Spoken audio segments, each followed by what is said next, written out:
Hi everybody, and welcome to our Surface Pro 5 tutorial. I'm Jim. And I'm Wes.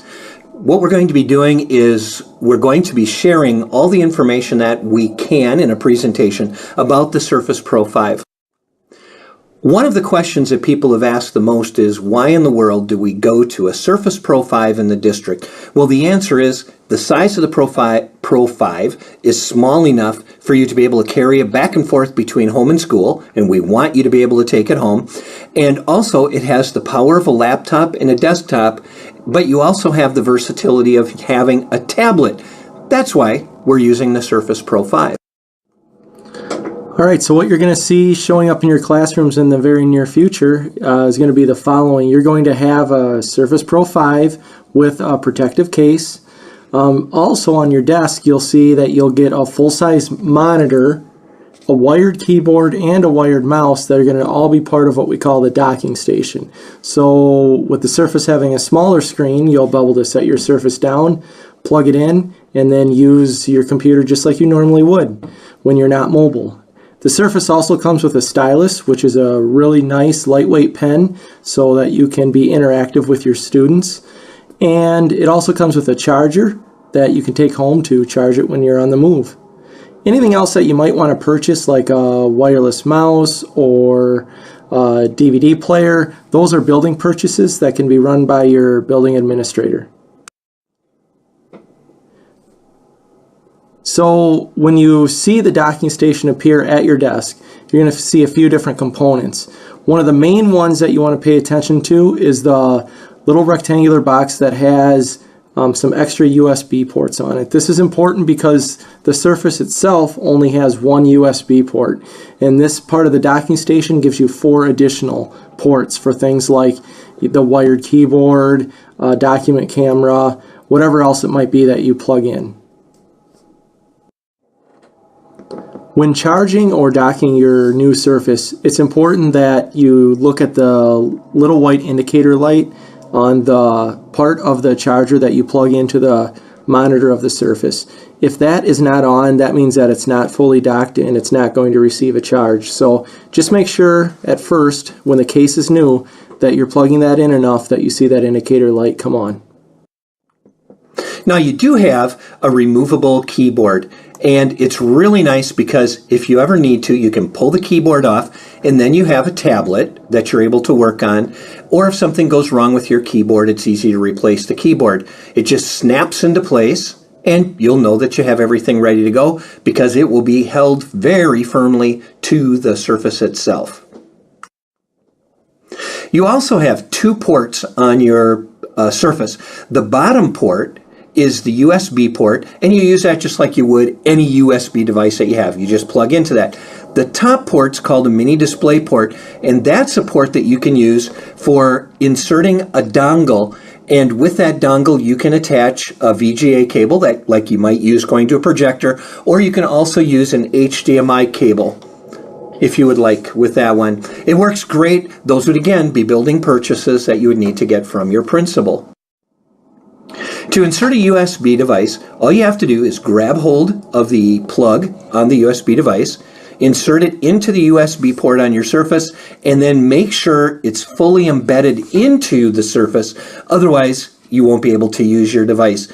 Again, like Wes said earlier with the case, you have to be really cautious with this, that you're putting it all the way in when your Surface is new with that protective case.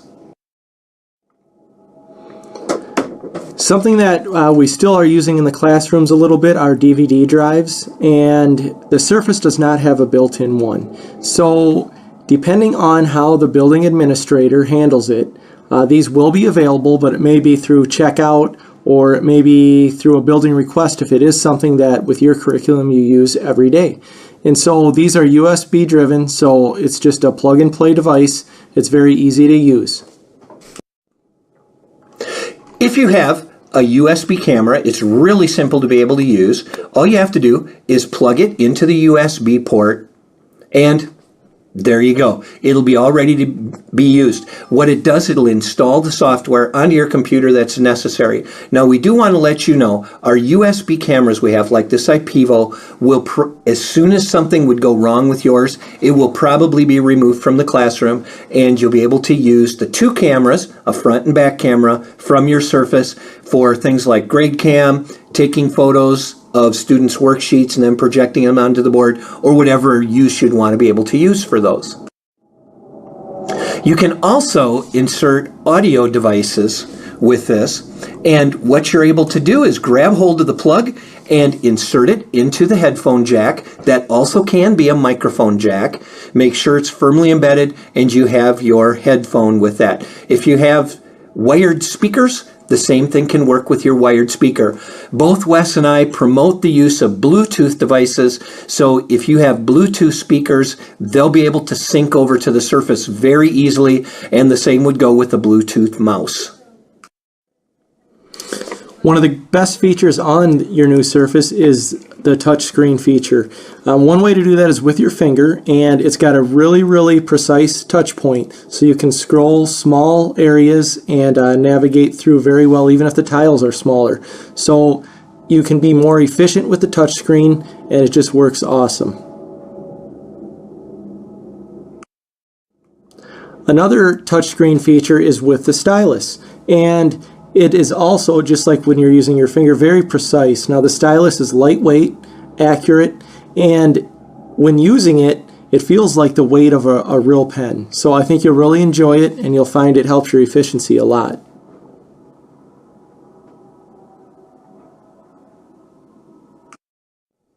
The stylus that comes with your Surface Pro 5 has some pretty amazing features that we want to make you aware of.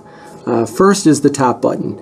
It's going to be pre-programmed with 3 different things that it can do, but just be aware that you can program it to do almost anything you want it to do with your computer. So when you click the button once, what it will do is open up an inking workspace, and in that workspace you can choose from post-it notes or a screen capture or many other things. If you click it twice, it'll open up a blank white area where you can just go ahead and start writing and annotating on. If you click and hold, it'll do a screen capture, and then you can actually write over whatever it is that was on the screen at that time.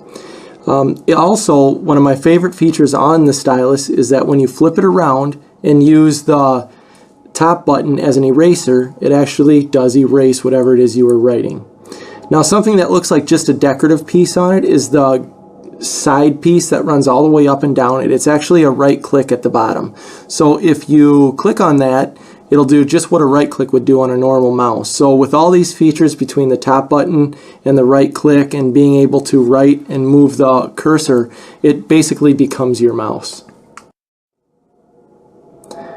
One thing that is definitely different than in the past is choosing which button to push on your remote to project going forward. So it used to be the computer button, and that is still available. However, most of the time now in the classroom you're going to be projecting wirelessly, and you're going to need to be using the LAN button.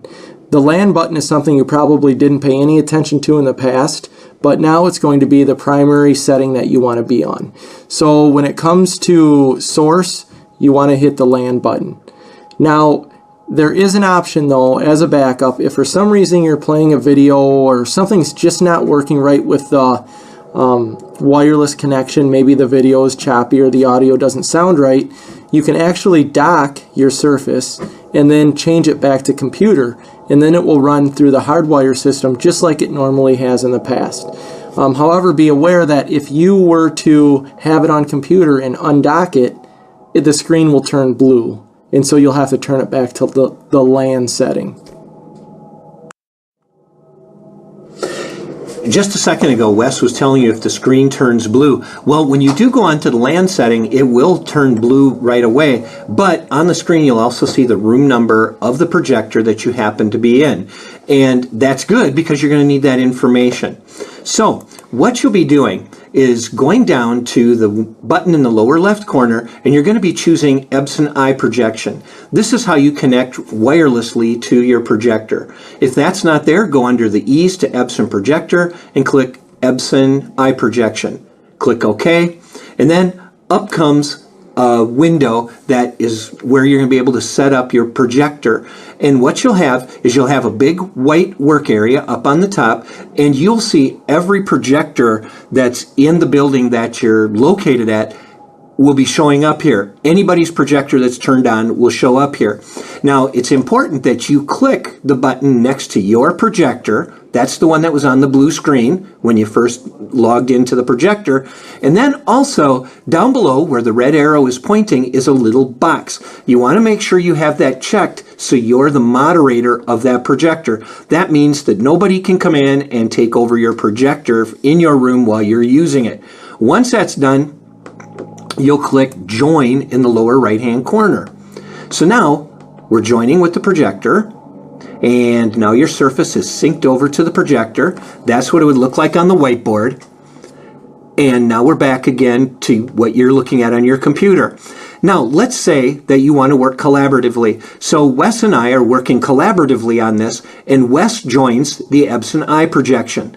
I want to include him in on this, so I click his name, add him over to the tiles that are over on the right hand side. I click on his name, I click the single person icon, and now Wes's computer is projecting up on the whiteboard. Wes can do anything on there, and that you'll be able to see what he's working on. Now I go back over to me, and I click the single person icon. There's my computer. One of the nice features about this is if you want to show two people working at the same time, you can click the two-person mode. And if you really even want to get radical, you can go to the four-person mode, and you could show four computers at the same time on the screen. All of this works out really, really well, and it's super easy to maneuver back and forth with the people you'd like to be able to use. You still have the blank screen function, you have the freeze screen function, and you also have the resume screen function, just like what you used to use on your remote when we had our interactive whiteboards. Now, a couple of things with all of this. If you're the moderator, you're the one in charge of the projector. Anybody who comes into it, like what you saw Wes come into, you have to give them permission to see their screen. That's why that moderator button is so important to be able to click on. So that's how you connect wirelessly to your projector. Interacting with your Surface Pro 5 can be very, very beneficial in the classroom. As we talked about earlier, it's very mobile. So it comes with a strap on the back on the case that you can use to walk around the classroom. And one of the nice features is that the pen is so lightweight, it feels like a normal pen. And you can see I click, I open up my white space, and I start writing on here.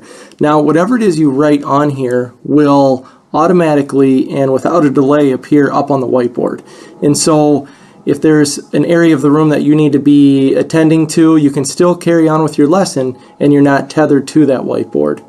So I think that between you being able to be mobile and being able to help engage your class by handing the Surface to a student and asking them to show how they solved a problem or to demonstrate something is going to be a very, very helpful tool for you. Now, you've passed session 1 by making it all the way to the end of this and answering all the questions that we have for you along the way.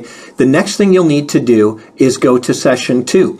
As soon as you've completed session 1 and you've completed the acknowledgement form to show that you have completed it, you'll be at session 2 by receiving it in your email. Wes and I will send that to you. Watch all the way through it. Watch the videos that are in there. Most of those videos don't have audio, so you don't need to contact us that the audio's not working because most of them don't have it.